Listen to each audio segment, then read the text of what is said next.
अभी तक आपने सुना हिमांशु। सर, मैं आपसे कह रहा हूँ सौम्या घर पर नहीं है। इंस्पेक्टर ने फ़ोन मिलाया और बाहर बालकनी में चला गया। मिस्टर शर्मा, स्टोर रूम में सौम्या जी नहीं है। सुमन, क्या? अभी तो वो वहीं थी। उन लोगों ने हर एंगल से घुमा घुमा कर स्टोर रूम का कैमरा चेक किया, पर सौम्या उनको स्टोर रूम में कहीं नहीं दिखी। दोनों को फुल एसी कार में भी पसीना आ गया। अब आगे। सुमन, विश्व एक काम कर यार, रूम को थोड़ा सा लार्ज करके देख, क्योंकि रूम से वो बाहर निकलते दिखी नहीं है और कोई रास्ता भी नहीं है बाहर निकलने का। तो यार सौम्या गई कहाँ? उसे ज़मीन खा गई या छत? यार ध्यान से देख, कहीं से कुछ क्लू मिले। विश्व ने रूम के कैमरे को हर एंगल से सेट करके देखना शुरू किया, पर उसे कहीं भी किसी दीवार पर कुछ नहीं मिल रहा था। दोनों हैरान परेशान से स्टोर रूम को खंगाल रहे थे। उधर इंस्पेक्टर भी हिमांशु से सौम्या के आने पर पुलिस स्टेशन आकर उसे मिलने को कहकर वहां से निकल लिया। अभी वो अपनी गाड़ी तक भी नहीं पहुंचा था कि तभी सुवन ने उसे फ़ोन किया और बोला, सर आप वापस जाएं और स्टोर रूम में खुद जाकर चेक कीजिए। एक तरफ के साइड की एक अलमारी थोड़ी सी हटी हुई है। मुझे लगता है या तो उसके पीछे या उसके नीचे दरवाज़ा है। Please, I request. शेखर ने घूमते ही दोनों कांस्टेबल को हाथ से अंदर आने का इशारा करके वापस तेज़ी से अंदर गया। जाकर उसने दोबारा दरवाजे की घंटी पर हाथ रख दिया। हिमांशु आया, जैसे ही दरवाज़ा खोला और शेखर को देखते ही गुस्से से बोला, क्यों दिमाग ख़राब कर रखा है इंस्पेक्टर? तुम्हें बताया तो सौम्या दिल्ली में नहीं है, फिर भी क्यों बार बार आकर परेशान कर रहे हो? ऑफिस का काम करता हुआ बार बार उठकर आ रहा हूँ। शेखर, हमें पता है आप बिजी हो मिस्टर हिमांशु, पर हम अपनी ड्यूटी के सामने मजबूर हैं। आगे से हटो, मुझे कुछ इन्वेस्टिगेट करना है, कहकर शेखर एक कांस्टेबल को हिमांशु के पास छोड़ दिया और हिमांशु को वहां से ना हिलने की इंस्ट्रक्शन दी। दूसरे कांस्टेबल को लेकर स्टोर रूम की तरफ चल दिया। घबराहट के मारे हिमांशु के माथे पर पसीने की बूंदों को साफ करते हुए बोला, इंस्पेक्टर, पर आप वहाँ क्यों जा रहे हो? हकलाते हुए हिमांशु बोला, शेखर, मैंने आपसे कहा हिमांशु जी कि वहाँ जाकर आराम से बैठ जाइए, मुझे मेरा काम करने दो और भागने की कोशिश तो करना मत, वरना मैं गोली मार दूंगा। कमरे में जाकर उसने सुवन को फ़ोन मिलाया और बोला, अब बताओ मिस्टर शर्मा। सुवन, सामने देखिए इंस्पेक्टर, आपके सामने जो बड़ी वाली काली लकड़ी की अलमारी रखी हुई है उसके आसपास देखिए। जैसे ही शेखर ने थोड़ा सा अलमारी को हिलाया, उसके नीचे बेसमेंट में जाने के लिए एक दरवाज़ा था। शेखर ने स्टोर रूम का दरवाज़ा अंदर से बंद करने के लिए कहा और फ़ोन की लाइट जलाकर कांस्टेबल के साथ बिना आवाज़ किए आराम आराम से सीढ़ी उतरता हुआ नीचे चला गया। नीचे सौम्या एक कोने में कुर्सी पर बंधी बैठी थी और उसके सामने कुर्सी पर विवेक बैठा था। विवेक ने शायद सौम्या को कोई इंजेक्शन दिया था, जिसकी वजह से वो अपने आपे में नहीं थी। उसकी गर्दन एक तरफ गिरी हुई थी, मुंह में से थूक निकल रहा था और बाल पूरे मुंह पर आ रखे थे। शेखर को देखते ही विवेक झटके से उठकर खड़ा हो गया। आप यहाँ? जी मैं यहाँ, कहकर शेखर ने उसके सर पर बंदूक तान दी। विवेक, सर, मैं सौम्या का फैमिली डॉक्टर हूँ। इनकी तबीयत खराब थी, तब मुझे हिमांशु ने बुलाया था और मैं वहीं देख रहा था इनको हुआ क्या है। शेखर, विवेक, अगर इनकी तबीयत खराब थी और आपको हिमांशु ने बुलाया था तो आपको इनके बेडरूम में होना चाहिए था, ऐसे गुप्त तहखाने में नहीं। तुम्हें जो भी सफाई देनी है पुलिस स्टेशन चल कर दीजिएगा। शेखर ने लेडीज़ कांस्टेबल को इशारा किया कि सौम्या को खोलकर ऊपर ले आओ और विवेक को गन पॉइंट पर लेकर बाहर निकल आया और ले जाकर सीधा सोफे पर पटक दिया। हिमांशु पहले से ही वहीं बैठा था। दोनों कांस्टेबल ने मिलकर सौम्या को अंदर बिस्तर पर लिटा दिया और उसके मुंह साफ करके पानी की छींटे मारने लगी। सुवन और विश्व ये सब बाहर गाड़ी में बैठे देख रहे थे। सुवन से सौम्या की यह हालत देखी नहीं जा रही थी। वो खुद को बहुत ही लाचार महसूस कर रहा था। शेखर, हाँ जी, अब तुम दोनों मुझे समझाओगे कि माजरा क्या है? मिस्टर हिमांशु, आप तो कह रहे थे कि आपकी वाइफ दिल्ली से बाहर गई है और मुझे जहाँ तक याद आता है यही आपकी वाइफ है। हिमांशु, जी सर, यही मेरी वाइफ सौम्या कौशिक है। इसने ड्रग्स का ओवरडोज ले लिया था, इसी के चलते मुझे डॉक्टर विवेक को बुलाना पड़ा। सोसाइटी में मेरी इंसल्ट ना हो इसके चलते आपसे झूठ बोलना पड़ा, उसके लिए मैं आपसे माफ़ी चाहूँगा। शेखर सामने कुर्सी पर बैठते हुए, आपकी वाइफ ने ड्रग्स ओवरडोज कहाँ लिया था? हिमांशु जी। हिमांशु जी बेडरूम में। शेखर, लेकिन हमें जो ये सिरिंज जो मिली है वो नीचे बेसमेंट में से मिली है, तो इसका मतलब ये हुआ कि उनको ड्रग्स नीचे बेसमेंट में दिया गया, ना कि बेडरूम में। झूठ की भी हद होती है। तुम्हारा इलाज तो पुलिस स्टेशन चल कर ही करेंगे, इतनी धारा लगेगी कि बाहर निकलना मुश्किल हो जाएगा। इतना कहकर शेखर ने पुलिस स्टेशन फ़ोन किया और बाहर बालकनी की तरफ निकल गया।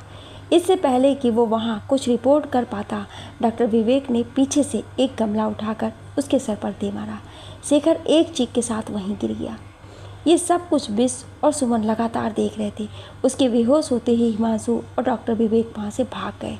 शोर सुनकर जब तक लेडीज़ कांस्टेबल बाहर आई, बाहर शेखर बेहोश पड़ा था और उसके सर से खून की धारा फूट रही थी। वो दोनों वहाँ से भाग चुके थे। कांस्टेबल ने कॉल करके पुलिस स्टेशन से हेल्प मंगाई और 102 पर फ़ोन करके जल्दी से जल्दी एम्बुलेंस भेजने को कहा। दूसरी तरफ घर के नीचे विवेक और हिमांशु नीचे उतरकर भागते हुए गाड़ी में बैठे और गाड़ी दौड़ा दी। सुवन ने अपनी गाड़ी उनकी गाड़ी के पीछे लगा दी। वो देखना चाहता था कि ये कहाँ जा रहे हैं। किसी बात पर दोनों ज़बरदस्त बहस कर रहे थे, जो उनके हाव भाव से पता लग रहा था। शहर से बाहर आलंदी रोड पर एक बंगले के बाहर जाकर हिमांशु ने गाड़ी रोक दी, उतरकर गेट खोला, गाड़ी अंदर लगाई और दोनों अंदर चले गए। सुवन और विश गाड़ी में बैठे सोच में पड़ गए कि वो क्या करें। अगर वो वापस जाते हैं तो उनके आने तक ये दोनों निकल जाएंगे, पर अगर यहीं रुकते हैं और पता नहीं कि वहाँ सौम्या किस हाल में होगी। सुवन ने विश्व से कहा, विश्व चेक करके देख वहाँ घर पर क्या हो रहा है, सब ठीक तो है ना। विश्व ने जैसे ही लैपटॉप पर नज़र डाली, डॉक्टर सौम्या और शेखर को स्ट्रेचर पर डाले उठाकर नीचे ले जा रहे थे। विश्व, सुवन वहाँ कुछ गड़बड़ है। सुवन, क्या गड़बड़ है? विश्व, पता नहीं, ये देखो ये क्या हो रहा है, कहकर उसने स्क्रीन सुवन की तरफ घुमा दी। सुवन, अरे ये क्या, ये इंस्पेक्टर शेखर को क्या हुआ? वापस चले क्या यार? विश्व, वापस जाएंगे तो ये यहाँ से निकल जाएंगे। सुवन, लेकिन यहाँ रुककर उनकी मौत का तमाशा भी तो नहीं देख सकते। विश्व, एक काम करता हूँ, यहाँ का एड्रेस और लोकेशन इंस्पेक्टर शेखर के फ़ोन पर भेज देता हूँ, जो भी उनका फ़ोन देखेगा वो यहाँ चला आएगा, हम चलते हैं। सुवन, नहीं यार, मैं यहाँ रुकता हूँ, तुम यहाँ से वापस जाओ, मैं तुम्हारे टच में रहूँगा, जो भी होगा मैं तुम्हें बताता रहूँगा।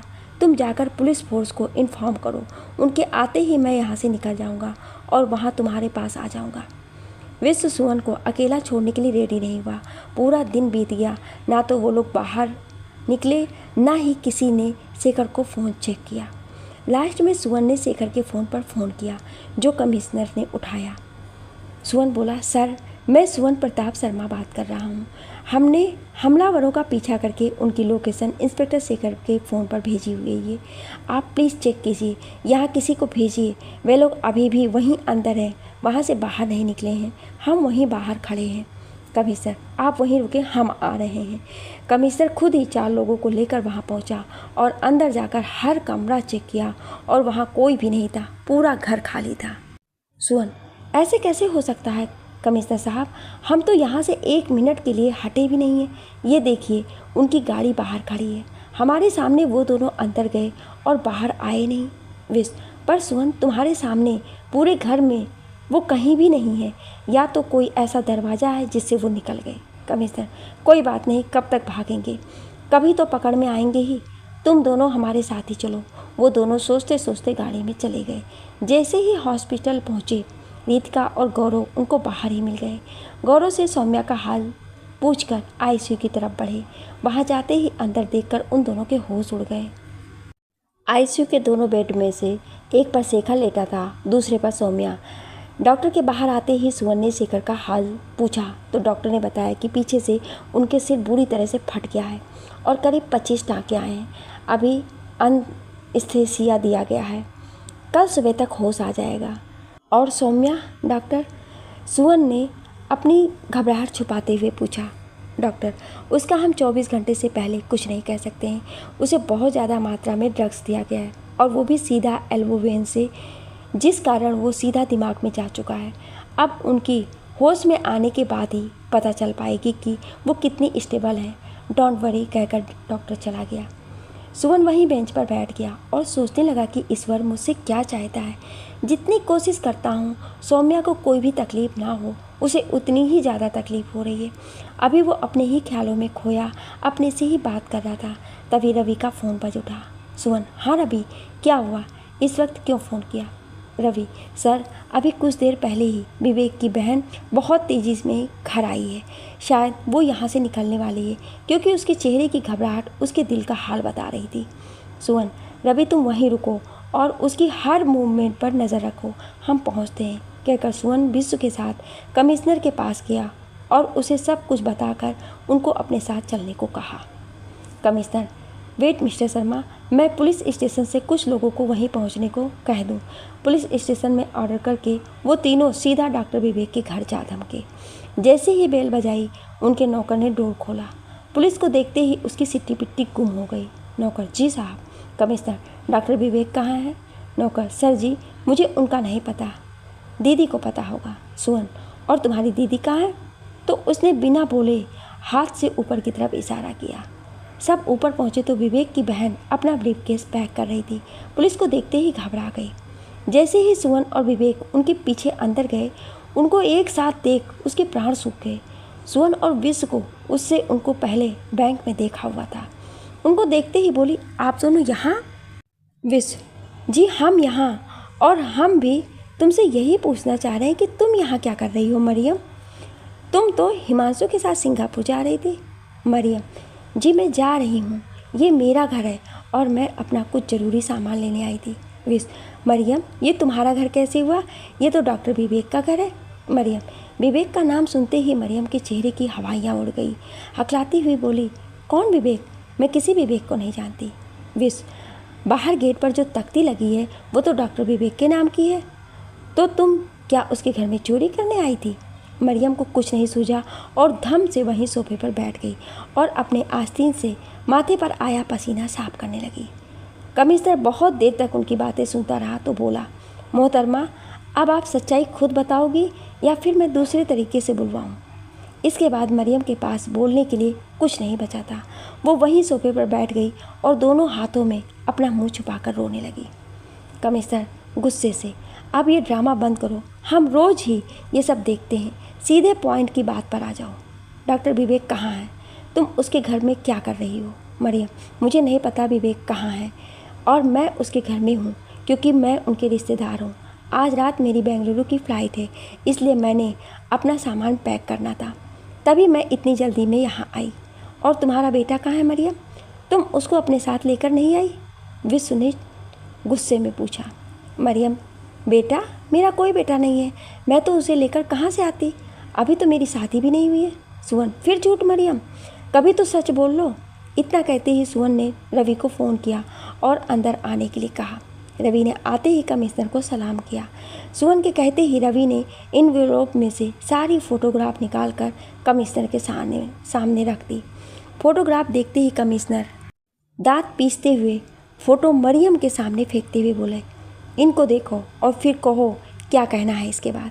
फ़ोटो देखते ही मरियम ने एक बार कमिश्नर की तरफ देखा और एक बार सुवन की तरफ, फिर बोली, मैंने अपना बेटा अपनों घर अनाथ आश्रम में दे दिया क्योंकि मुझे वो नहीं चाहिए था। सुवन, क्यों?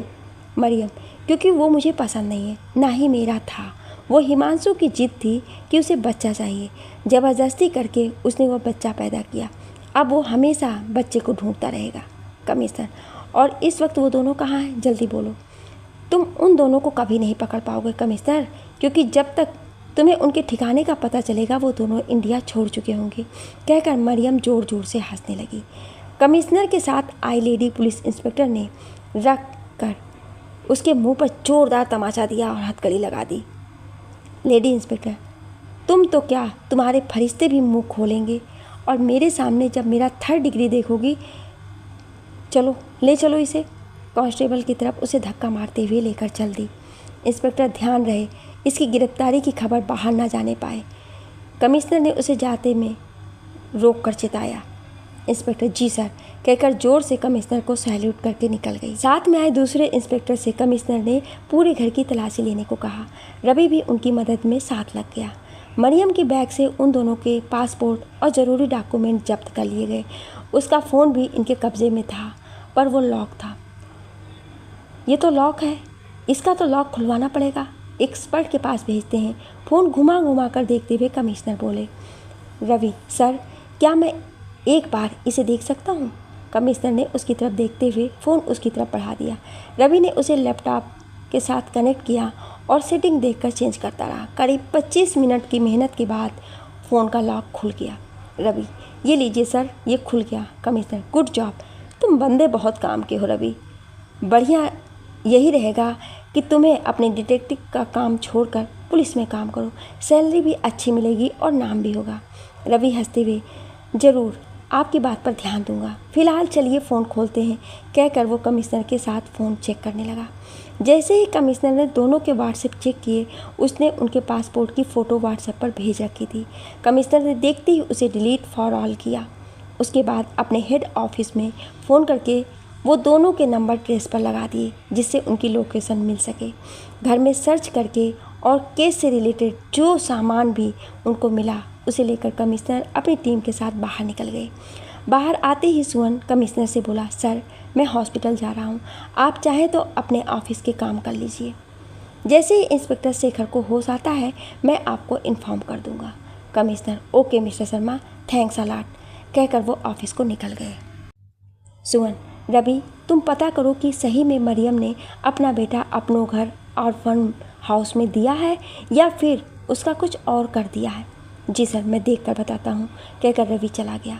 वो दोनों भी हॉस्पिटल के लिए निकल गए।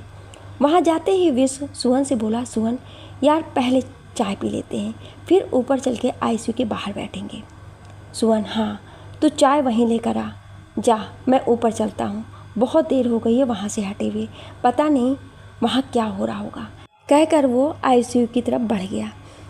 विश्व ने घर में फ़ोन करके मीसा को सुवन के साथ होने को बता दिया, जिससे वो चिंता न करे, और खुद चाय लेकर जाकर ऊपर बैठ गया। सुवन आईसीयू के मिरर के बाहर खड़ा बड़ी मासूमियत के साथ आईसीयू के अंदर लेटी सौम्या को देख रहा था। उसकी आंखों से आंसू बह रहे थे।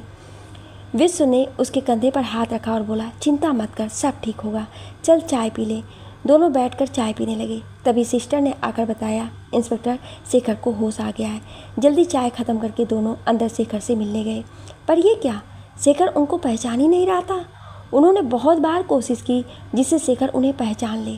बार बार खुद का परिचय दे रहे थे, पर शेखर ने हर बार उनसे यही कहा कि वो नहीं जानता है कि वह दोनों कौन हैं, और मुंह घुमाकर लेट गया। शेखर की ऐसी हालत देखकर सिस्टर डॉक्टर को बुलाकर लाई। डॉक्टर ने तुरंत ही उनको बाहर भेजकर शेखर को एमआरआई के लिए भेजा।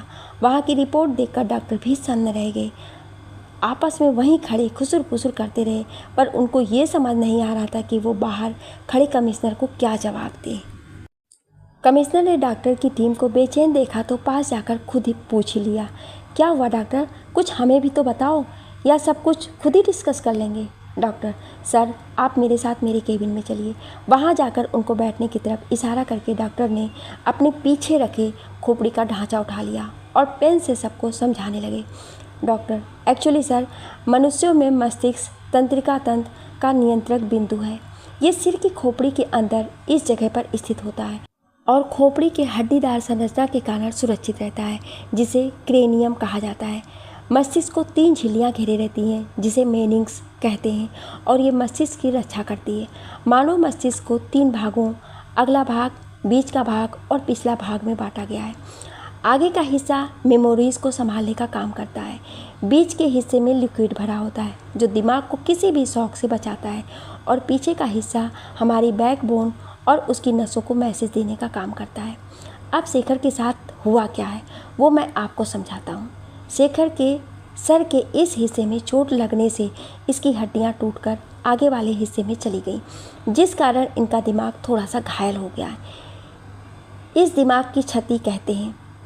इससे मरीज का दिमाग कुछ भी याद करने की क्षमता खो देता है और एक पर्टिकुलर जगह पर आकर रुक जाता है, जिसे स्मृति लोप कहते हैं।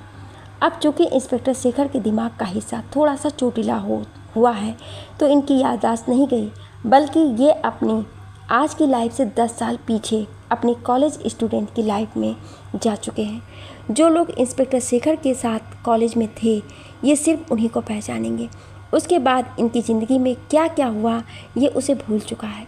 यहाँ तक कि आपको अपने इंस्पेक्टर की नौकरी को और अपने फैमिली मेम्बर्स में जो नए मेंबर आए हुए होंगे, सब इनकी मेमोरी से जा चुके हैं। अब ये आज की लाइफ के किसी को नहीं पहचानेंगे जब तक इनकी बोन रिपेयर नहीं की जाएगी।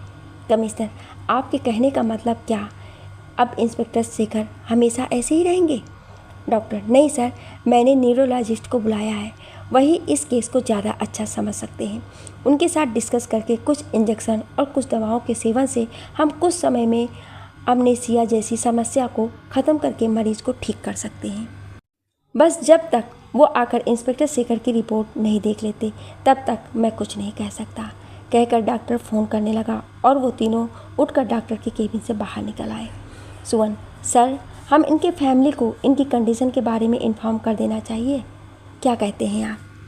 कमिश्नर, हाँ, मैंने इनके घर पर फ़ोन कर दिया था, उनकी वाइफ और इनके पापा आते होंगे, इतना कहकर कमिश्नर सामने पड़ी कुर्सी पर जाकर बैठ गए। इंस्पेक्टर शेखर को आईसीयू से वार्ड में शिफ्ट कर दिया गया। वो हैरान परेशान से अपने बेड पर लेटे कमरे की छत को देखे जा रहा था, जैसे कुछ गहरा सोच रहा हो। कमिश्नर उनके पास जाकर खड़े हुए तो उसको देखते ही शेखर एकदम घबरा गया और उठकर बैठता हुआ बोला, सर, मैंने कुछ नहीं किया, मैं तो कॉलेज से घर जा रहा था और वो रास्ते में 4 लड़के एक लड़की को छेड़ते हुए आपस में लड़ रहे थे। मैं उनके पास गया और लड़की का हाथ उनसे छुड़वाकर उनको आपस में एक दूसरे से छुड़वाने लगा। उनमें से एक ने मेरे ही सर में पीछे से रॉड मार दी। इसमें मेरी कोई गलती नहीं है। चाहो तो मैं आपको 4 लड़कों की क्लास भी बता सकता हूँ, जाकर आप खुद ही उनसे पूछ लो, कहकर शेखर चुप हो गया। कमिश्नर, घबराओ मत शेखर, हमने 4 लड़कों को पकड़ लिया है, तुम अब निश्चिंत रहो। शुक्रिया सर, कहकर शेखर लेट गया और आंखें बंद कर ली। कमिश्नर, इनसे मिलो। शेखर, ये दोनों वही भले लोग हैं जो तुम्हें हॉस्पिटल लेकर आए थे। शेखर, शुक्रिया अंकल।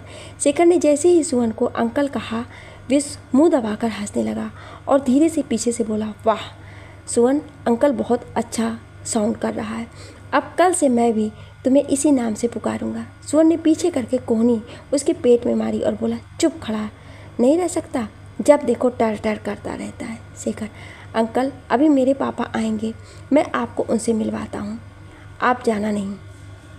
सुवन ने कुछ नहीं कहा, बस इस्माइल करके उसके हाथ पर हाथ रख दिया और शेखर के साथ रूम से बाहर जाकर बैठ गया।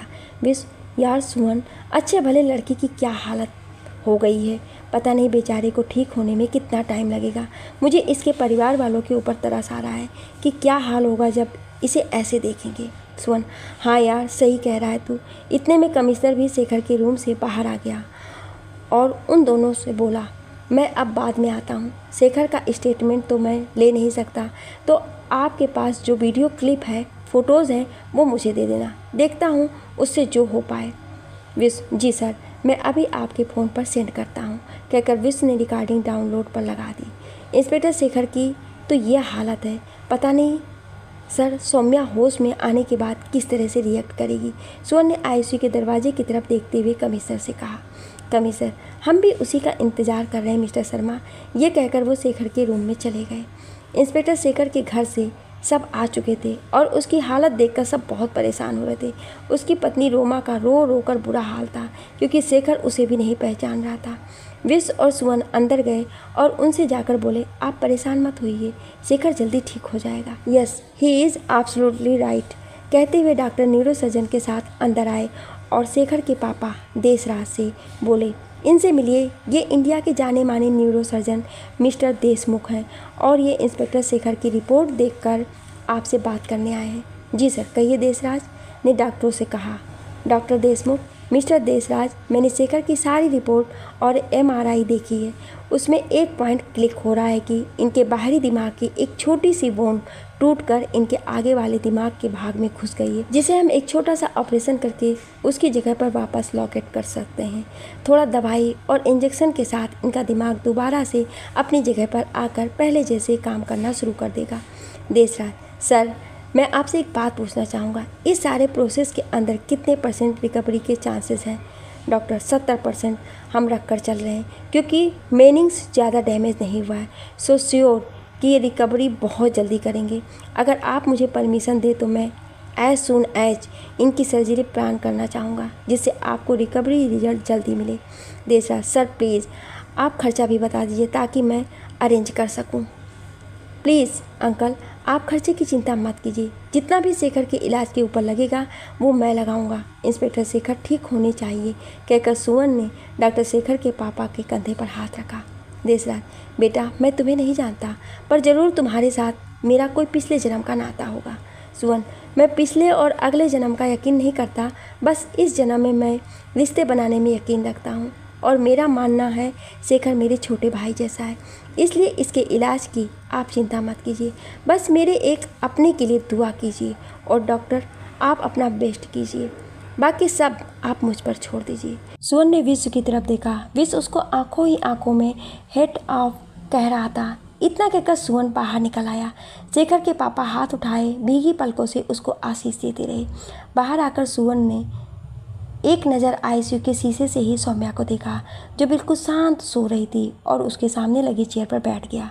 यार तू भी अजीब है, कभी भी कुछ भी कर जाता है जो कभी इंसान सोच नहीं सकता, कहता हुआ विश्व उसके पास आकर बैठ गया। सुवन देख यार तू जानता ही है भगवान ने मुझे इतना दिया है कि मैं अगर दोनों हाथों से भी खर्च करूं तो ख़त्म नहीं होगा, तो क्यों ना मैं उसको किसी अच्छे काम के लिए खर्च करूं। पैसा तो आता जाता रहेगा पर जो ये असीम दिल से मुझे मिली है शायद इससे मेरी सौम्या मौत के मुंह से बाहर आ जाए। पैसे की चिंता नहीं, वो और आ जाएगा, बस सौम्या की चिंता है, कहकर वो वहीं बैठा रहा और अपनी आंखों के आंसुओं के अंदर ही अंदर पीता रहा। 24 घंटे बीत गए, सौम्या को होश नहीं आया। सुवन 1 मिनट के लिए भी वहाँ से नहीं हटा।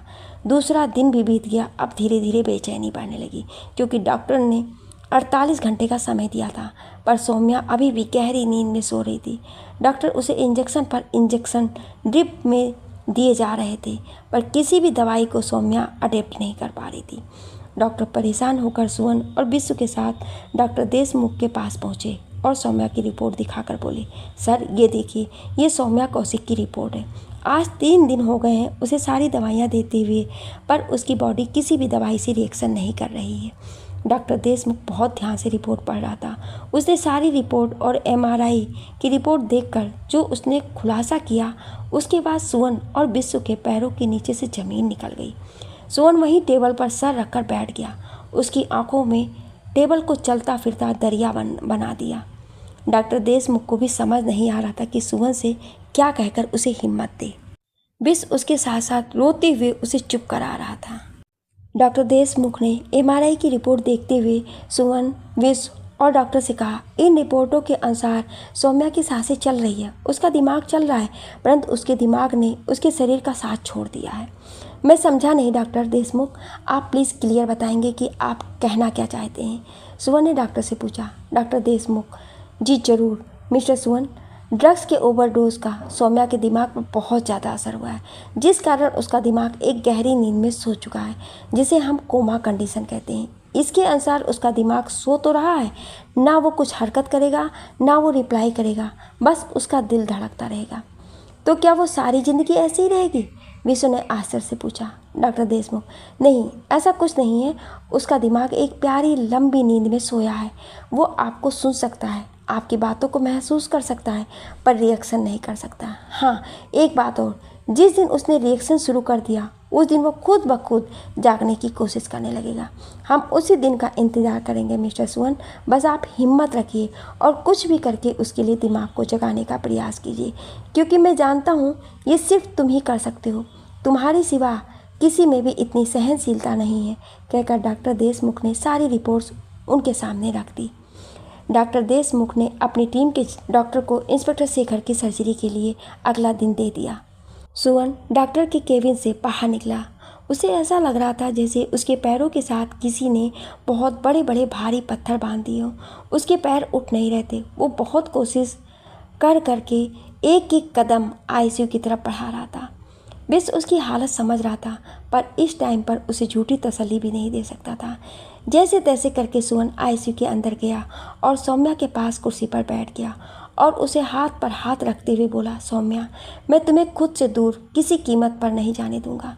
तुम्हें ठीक होना पड़ेगा बच्चा। अभी तुम्हारी मर्जी है कि तुम कितने दिन लेती हो। अगर तुम मेरी सहनशीलता का टेस्ट करना चाहती हो तो मुझे ये भी मंजूर है, पर जाने तो मैं तुम्हें नहीं दूंगा। ये सुवन प्रताप शर्मा का वादा है, तुमसे कहकर उसका हाथ हल्के से सहलाया और उठकर बाहर विश्व के पास चला गया। अगले दिन डॉक्टर देशमुख ने इंस्पेक्टर शेखर की ब्रेन सर्जरी करके उसके सर के आगे के हिस्से में धसी हुई हड्डी निकालकर उसे सही जगह पर सेट कर दिया। ऑपरेशन में 7 घंटे लगे। उसके बाद उनको आईसीयू में शिफ्ट कर दिया गया। उसे वहाँ 15 दिन तक रहना था ताकि उसकी हर एक पल्स पर और मूवमेंट पर ध्यान रखा जा सके। हर रोज़ उसके दिमाग का सीटी स्कैन होता था जिससे उसके दिमाग की कंडीशन की सही जानकारी मिल सके। आईसीयू में ज़्यादातर टाइम इंस्पेक्टर शेखर को सुला कर रखते थे ताकि उसका दिमाग जल्दी रिकवर हो जाए। विज्ञान में लिखा गया है कि जब हम सोते हैं तब हमारे जितने भी डैमेज टिश्यू होते हैं वो सारे खुद पर खुद अपने आप को रिपेयर कर लेते हैं। उसके लिए हमें किसी भी मिस्त्री की ज़रूरत नहीं पड़ती है। उसको सुलाने का एक कारण ये भी था और दूसरा कारण ये कि अगर वो जागता तो शायद वो उन सब बातों को याद करने की कोशिश करता जो उसके आज के वर्तमान से जुड़ी थी, और ज़्यादा दिमाग पर जोर डालने से उसकी हालत पहले से ज़्यादा खराब हो सकती थी। जैसा जैसा डॉक्टर देशमुख ने कहा सब वैसे ही किए। लगभग 15 से 20 दिन के अंदर शेखर के जख्म भरने शुरू हो चुके थे। अब डॉक्टर ने उसके नींद के टाइम को कम करना शुरू किया। जहां वो 24 घंटे सोता था अब से 23 घंटे सुलाया गया। एक घंटा कम करके 1 हफ्ते में कम किया गया। लेकिन जब वो जागता था किसी से बात नहीं करता था। वो सिर्फ कमरे की छत को लेटा हुआ कुछ सोचता रहता था, शायद अपने वजूद को ढूंढने की कोशिश कर रहा होता था। एक दिन ऐसा आया सब इंस्पेक्टर शेखर नॉर्मल आदमी की तरह 10 घंटे की नींद पर आ गया। अब उसकी सेहत में काफ़ी हद तक सुधार हो चुका था। उसने रोमा को पहचानना शुरू कर दिया था, अपने पापा देशराज को भी पहचाना था। ये वो समय था जब उसका दिमाग धीरे धीरे करके अपनी चेतना की तरफ सम्मुख हो रहा था। सब उसकी रिकवरी से बहुत खुश थे। डॉक्टर देशमुख ने उसे अपनी निगरानी के अंदर अपने ही वार्ड के सामने वाले कमरे में शिफ्ट कर लिया था। वहाँ से उस पर पूरी नज़र रख सकते थे। उस कमरे को पूरी तरह से उन्होंने अपने लैपटॉप से कनेक्ट किया था क्योंकि उनके दिमाग में कहीं ना कोई शंका थी। सुवन का ज़्यादातर समय सौम्या के साथ हॉस्पिटल में बीतता था। वो रोज़ शाम को सारे काम ख़त्म करके उसके सामने आकर बैठ जाता और दूसरे दिन भर का पूरा हाल बताता क्योंकि डॉक्टर के कहे मुताबिक वो उसे सुन सकती थी। इस तरह 1 महीने से ज़्यादा समय बीत गया। इतने समय में सौम्या के शरीर में कुछ भी हलचल नहीं हुई, फिर भी वो उम्मीद में बोलता रहता था। एक दिन शाम में सुवन हॉस्पिटल में बैठा सौम्या से बातें कर रहा था। तभी उसके फ़ोन पर एक अननोन नंबर से फ़ोन आया। उसने जैसे ही फ़ोन उठाया दूसरी तरफ हिमांशु था। हिमांशु हेलो किया। सुवन उसकी आवाज़ पहचान गया और बोला, अरे मिस्टर कौशिक, आप कहाँ गायब हो गए थे? आप तो डील करते ही रह गए। क्या हुआ, सब खैरियत? सुवन नाराज़ हो जाने का दिखावा करते हुए हिमांशु से बोला, हिमांशु जी सब खैरियत। असल में डिले होने का कारण मेरी पत्नी है। मैंने आपसे बताया था कि वो ड्रग्स लेती है, तो उस दिन उसने बहुत ज़्यादा ड्रग्स ले ली जिस कारण मुझे उनको हॉस्पिटल में एडमिट कराना पड़ा। सुवन सो सॉरी। अब कैसी है वो? हिमांशु पहले से बेटर है। सुवन आप मुझे बताइए कि आप डील कब फाइनल करना चाहते हैं? हिमांशु एज सुन एज, जितनी जल्दी हो सके। सुवन ओके गुड, मैं पेपर रेडी करवा कर रखता हूँ। आप बस मुझे ये बता दीजिए कि आप मुझसे मिलने यहाँ कब आ सकते हैं। हिमांशु सॉरी मिस्टर शर्मा, मैं वहाँ नहीं आ सकता, थोड़ा सा शेड्यूल टाइट है। अगर आप बुरा ना माने तो मैं आपको अपना एड्रेस सेंड कर दूँगा, तो आप आ जाएं। हम वहीं बैठकर डील फाइनल कर लेंगे। रजिस्ट्री पेपर आप बनवा लीजिए, मैं उसकी पेमेंट दे दूँगा। बाकी जब आप आएँ पेमेंट साथ में लेते आइए। सुवन बात आपकी ठीक है हिमांशु कौशिक, पर आप मुझे ये बताएं कि मुझे आना कहाँ है? हिमांशु मैं आपको एड्रेस मैसेज कर दूंगा। सुवन ये आपका नंबर है, मैं सेव कर लूँ? हिमांशु नहीं सर, ये मेरा नंबर नहीं है क्योंकि मेरा परमानेंट नंबर खो गया है। अपनी वाइफ को संभालने के चलते मेरा फ़ोन कहीं मिसप्लेस हो गया है, इसलिए मैंने अभी एक नंबर ही लिया है। जल्दी आपको मैं दोबारा कॉल करके सब बताता हूँ, कहकर हिमांशु ने फ़ोन रख दिया। सुवन ने फ़ोन करके कमिश्नर को सारी बात बताई। हिमांशु इस बात से अनजान था कि हॉस्पिटल में उसकी वाइफ सौम्या को संभालने वाला सुवन ही है, क्योंकि जो उसे यहाँ के अपडेट दे सकती थी वो पुलिस लॉकअप में बंद थी। हिमांशु ने अपने आखिरी पत्ते का इस्तेमाल करते हुए सुवन से डील फाइनल करने की बात कही, क्योंकि वो ज़्यादा से ज़्यादा पैसे लेकर वहाँ से पुलिस से बच निकले और एक अच्छी ज़िंदगी बिता सके। कमिश्नर ने सुवन को हिमांशु के टच में रहने को कहा और ये भी कहा कि उसे शक नहीं होना चाहिए कि तुम उसकी सब हरकत से वाकिफ हो। कमिश्नर को पूरी तसल्ली देकर सुवन ने फ़ोन रखा और सौम्या के पास आकर बैठ गया। उसका हाथ पकड़ा और उससे बातें करने लगा।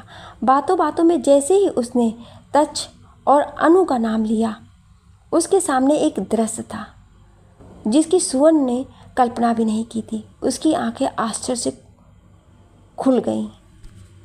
सौम्या, जब तुम ठीक हो जाओगी तो मैं तुम्हें बच्चों के पास लंदन छोड़ आऊँगा।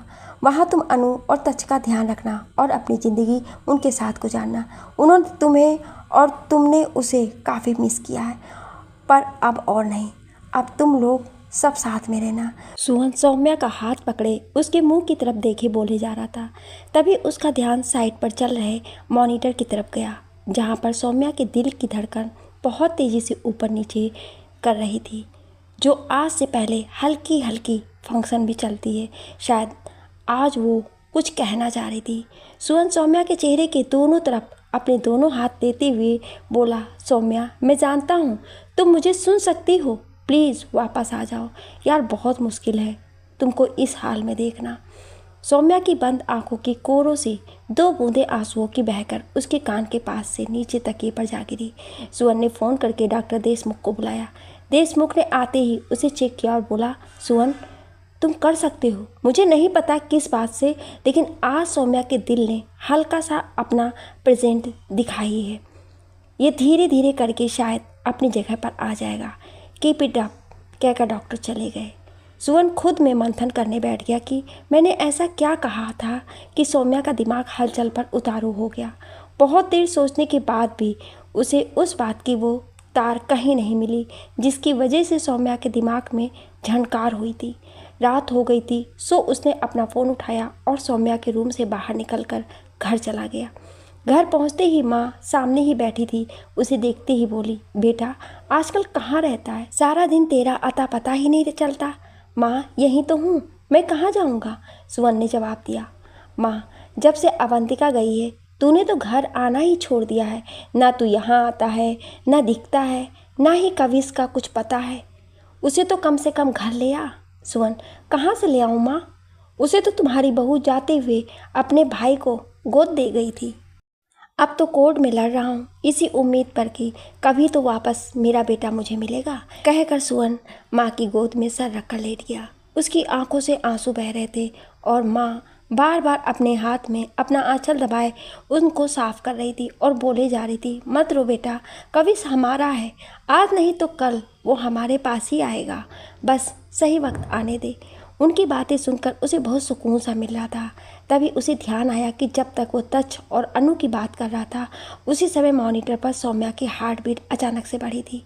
उसने उसी टाइम डॉक्टर देशमुख को फ़ोन मिलाया और बोला, sorry to disturb you that time sir, पर सर मुझे पता चल गया सौम्या की हार्ट बीट किस कारण से बढ़ी थी। डॉक्टर, हाँ बताओ। सुवन, सर मैं उस समय उनसे उनके बच्चों की बातें कर रहा था। डॉक्टर देशमुख, वेरी गुड, इसका मतलब सौम्या अपने बच्चों को लेकर आज भी कुछ महसूस कर रही है। हमें वही चीज़ एक पॉजिटिविटी की तरफ लेकर जाएगी और उसी से शायद हम सौम्या को कोमा से बाहर निकाल पाएंगे। कोशिश कीजिए आप।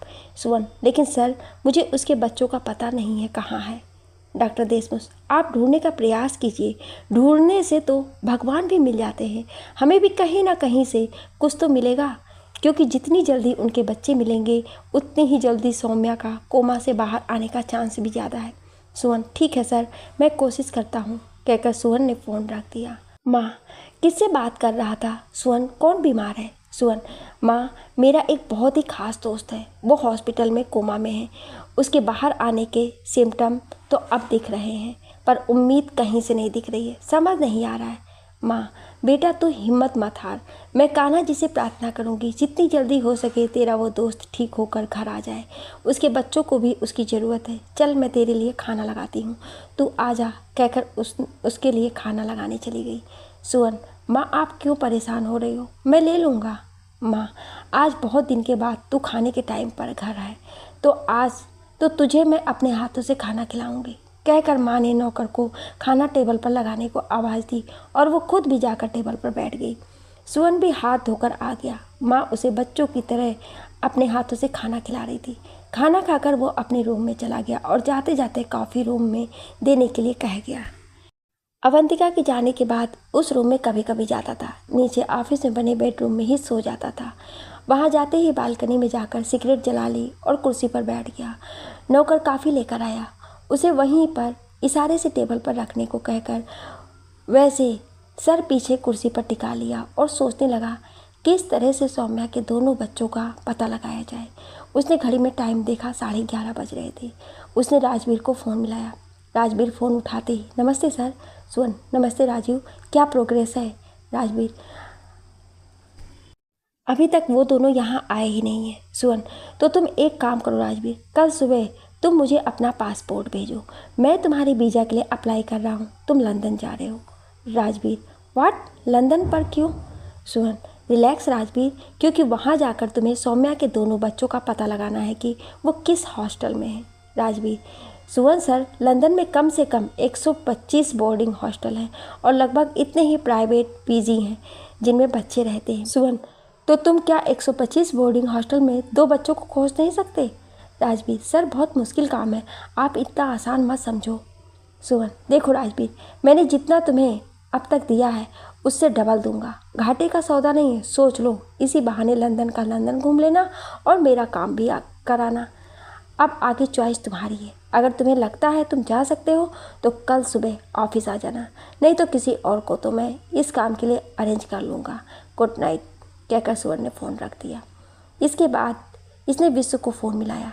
मीसा ने फ़ोन उठाया और बोली, अरे यार, कहीं तो उसे चैन से मारने दे। सुवन, मीसा फ़ोन विश्व को दे दे, एक बात करूँगा, उसके बाद में पूरी रात ये यहीं मरेगा तेरे पास, चिंता मत कर।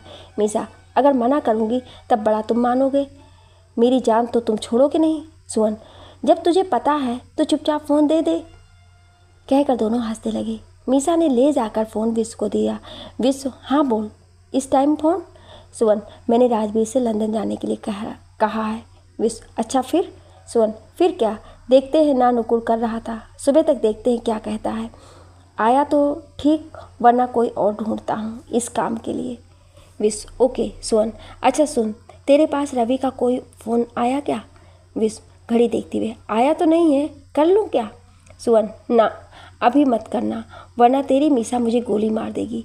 रवि से सुबह बात करेंगे, सो जा तू, रखता हूँ। विश्व, सुवन यार तू भी सो जा, ना जाने कितनी रातों से सोया नहीं है तू। सुवन ने हाँ कहकर फ़ोन रख दिया, पर उसकी आंखों में नींद नहीं थी। उसके दिमाग में बहुत कुछ चल रहा था, कुछ उसके बस में था और कुछ बस के बाहर। फिर भी कोशिश वो ज़रूर करेगा, सौम्या को पहले जैसी करके उसके बच्चों से उसे मिलवाना है। अपने दिमाग में चल रहे सवालों से जूझते जूझते कब सुबह हो गई उसे पता ही नहीं चला। काफ़ी भी पड़ी रह गई। ख़त्म हुआ तो रात का इंतज़ार और सुवन के सिगरेट के 3 पैकेट।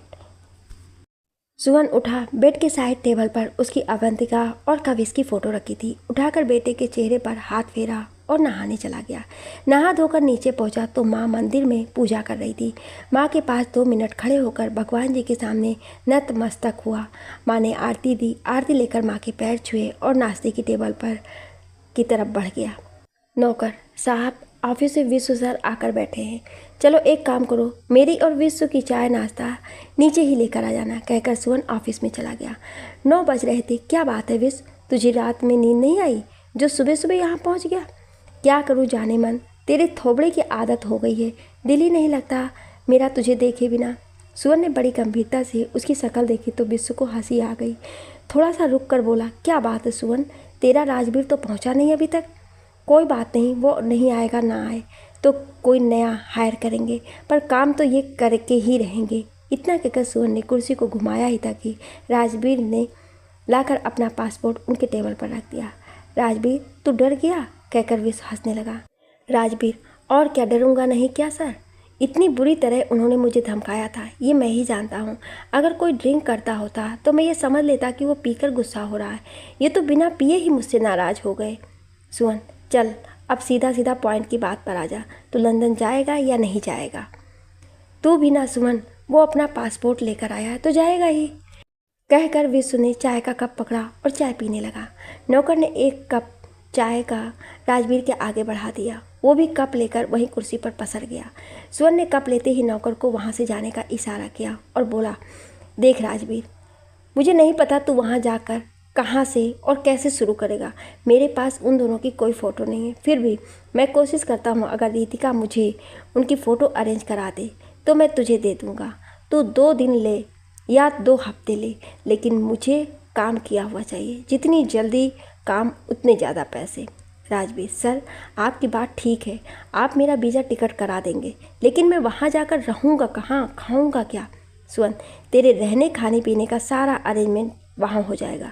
बस तुझे अपना काम जल्दी से जल्दी वहाँ ख़त्म करना है और उन दोनों बच्चों को लेकर इंडिया वापस आना है। अब तो वो कैसे करता है वो तेरे ऊपर है। राजवीर, सर वैसे भी मैंने आज तक कभी किसी बात में हार नहीं मानी, इस बात में भी हार नहीं मानूंगा, काम पूरा करके ही आऊँगा। कहते हुए उसने अपने साइड स्लिंग बैग से एक लिफाफा निकाला और टेबल पर रख दिया। ये हिमांशु और विवेक के सारे सबूत हैं जो मैंने वहाँ से इकट्ठे किए थे। ये मैं आपको हैंड ओवर करके जा रहा हूँ। अब इनका क्या करना है वो आप जाने, मैं चलता हूँ। अब तो घर जाकर पैकिंग शुरू कर।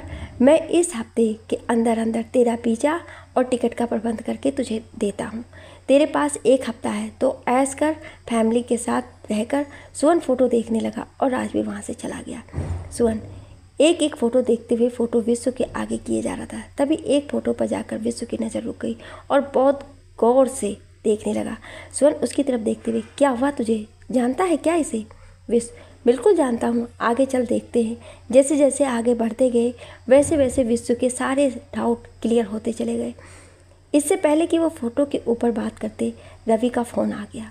सुमन, हाँ रवि बोलो, 1 महीने से ज़्यादा टाइम हो गया है, तुमने रिपोर्ट करना भी ज़रूरी नहीं समझा? रवि, सॉरी सर, पर दिल्ली में अपने घर की 19 ब्रांच है और मैंने हर ब्रांच की एक एक डिटेल चेक की है। आप यकीन नहीं करेंगे, मरियम ने अपना बच्चा किसी भी अनाथ आश्रम में नहीं छोड़ा है। सुमन, क्या बात कर रहे हो? उसने कमिश्नर के सामने ये बात खुद कबूल की है कि उसने अपना बेटा अपनों घर में छोड़ा है। रवि, सर वो झूठ बोल रही है। अब क्यों बोल रही है वो मुझे नहीं पता, क्योंकि मैंने हर एक अपनों घर का रिकॉर्ड ढूंढ मारा है। उसकी बात में कहीं से सच्चाई नहीं है। विश्व बहुत देर से बैठा हुआ उनकी बातें सुन रहा था। रवि ठीक कह रहा है सुमन, उसका बेटा किसी भी अपनों घर में नहीं है। मैं जानता हूँ वो कहाँ मिलेगा। सुमन, क्या तू जानता है कैसे? विश्व ने फ़ोटो उठाकर उसने फ़ोटो आगे की और बोला, हिमांशु, मरियम का बेटा इसके पास है, इसको पहचाना तुमने? बहुत देर तक दिमाग पर जोर डालने के बाद सुमन ने नामे गर्दन हिला दी। विश्व, तुम्हें याद है बेंगलुरु गए थे, जिस घर में हम रुके थे उसका मालिक है, जिसने हमें 4 दिन के लिए अपना घर दिया था, याद आया? देख, यहाँ हिमांशु मरियम मालिक के साथ जुनैद भी है, और हो ना हो मरियम का बेटा यहीं मिलेगा। चल बेटा उठ जा, काम पर लग जा, आज ये काम हम खुद करेंगे, कहकर विश्व ने गाड़ी की चाबी उठा ली। अरे बैठ जा, ये काम हम दोनों के बस का नहीं है। ना तू ही गुंडा है ना मैं गुंडा हूँ। ये काम जिसके बस का है उसी को करने के लिए कहते हैं, कहकर सुमन ने फ़ोन कमिश्नर को मिलाया और बोला, सर हमने हिमांशु मरियम का बेटा हर जगह ढूंढ लिया, पर दिल्ली के किसी भी अपनों घर में उसका बेटा नहीं है। कमिश्नर, मरियम ने तो यही कहा था। जी कहा तो था, लेकिन वो हमें कहीं मिलना भी तो चाहिए था। चलिए कोई बात नहीं, हम फिर से मरियम को इंट्रोगेशन पर लेते हैं और ढूंढते हैं। सर मैं आपको एक फ़ोटो व्हाट्सएप कर रहा हूँ, आप उसे देखिए, उसको दिखाकर मरियम से पूछे तो शायद कुछ सच्चाई आपके सामने आ जाए, कहकर सुमन ने फ़ोन रख दिया। फ़ोटो देखते ही कमिश्नर की आंखें आश्चर्य से फैल गईं, क्योंकि उसमें हिमांशु और मरियम इंडिया के सबसे बड़े हवाला किंग जुनैद के साथ खड़े थे, और दूसरे फ़ोटो में जुनैद के हाथों का ड्रिंक का गिलास मरियम के होठों पर था। उनके साथ ही मालिक खड़ा था, जो कि हिमांशु का पड़ोसी और जुनैद का साथी था। फ़ोटो लेकर कमिश्नर सीधा मरियम के पास जेल में पहुंचे और फ़ोटोज़ उसके सामने रखते हुए बोले, मरियम मुझे इन फ़ोटो की सच्चाई तुम यहीं बताओगी या फिर मैं कोर्ट से तुम्हारी कस्टडी ले लूँ? तुम्हें जो करना है कर लो कमिश्नर, सच्चाई तुम्हें ना अब पता चलेगी ना ही कोर्ट से कस्टडी लेने के बाद। मेरा ये मुंह कभी नहीं खुलेगा, बस तुम ये जान लो। करते हुए बेशर्मी से हंसते हुए मरियम ने मुंह दूसरी तरफ घुमा लिया। जिनके सर पर तुम उछल रही हो ना मरियम, बहुत जल्दी वो तुम्हारे साथ ही होंगे, तब क्या तुम्हारे फरिश्ते भी मुंह खोलेंगे, कहकर कमिश्नर वहाँ से चला गया। कमिश्नर साहब, तो फिर एक काम करना, मेरे फरिश्तों से ही मुंह खुलवा लेना, क्योंकि मैं तो कुछ दिन में यहाँ से रफू चक्कर होने वाली हूँ। इंतज़ार कर और उल्टी गिनती गिन, क्योंकि तू मुझे यहाँ बहुत दिन तक रोक नहीं पाएगा, मरियम ने पीछे से चिल्लाकर बोला। कमिश्नर ने जलती हुई आंखों से उसकी तरफ देखा और वहाँ से निकल गए। वहाँ ड्यूटी पर तैनात इंस्पेक्टर और इंचार्ज सबको बुलाकर उसकी पूरी निगरानी की हिदायत दे दी और स्पेशल जेल से मरियम की कस्टडी के लिए कोर्ट में एप्लीकेशन डालने की कहकर वहाँ से निकल गया। दूसरी तरफ इन सब बातों से अनजान हिमांशु ने सुवन को अपना एड्रेस मैसेज कर दिया। उसे 10 दिन का टाइम दिया था। 10 दिन के अंदर वो पैसों का अरेंजमेंट करके दिए गए एड्रेस पर पहुँच जाए। वहाँ वो प्रॉपर्टी के पेपर साइन कर देगा और पैसे उससे ले लेगा। साथ में ये डील उसने थोड़ी सी कॉन्फिडेंशियल रखने के लिए कहा था, क्योंकि उसके कोई दुश्मन उसके पीछे पड़े थे। अब वो दुश्मन किसको कह रहा था ये सुवन भी जानता था, पर उसने अनजान होने का पूरा नाटक किया। सुवन ने उसे ओके का मैसेज कर दिया। सुवन को 15 करोड़ रुपए इकट्ठे करे थे, जिससे वो हिमांशु को शीशे में उतार सके। वो टाइम लेकर बिस्सू के साथ कमिश्नर के पास पहुंचा। वहाँ जो प्लान बनाया गया वो सिर्फ उसके पकड़े जाने का था, बट सुमन चाहता था कि उसके साथ वो डॉक्टर विवेक को भी काबू में ले और जुनैद और उनके बेटे को भी। सारे उसी प्लानिंग पर काम करने लग गए, इसी उम्मीद से कि सक्सेस होगा या नहीं। दोस्तों, क्या सुमन अपने प्लान में सक्सेस हो पाएगा? क्या राजवीर दोनों बच्चों तक लंदन में पहुंच पाएगा? इस पार्ट को सुनकर आप भी इन सवालों में उलझ गए होंगे, तो अगले भाग में इन सब का जवाब आपको जरूर मिलेगा। क्या आप अगला भाग सुनना चाहते हैं? तो कमेंट में यस जरूर लिखिएगा। Thank you.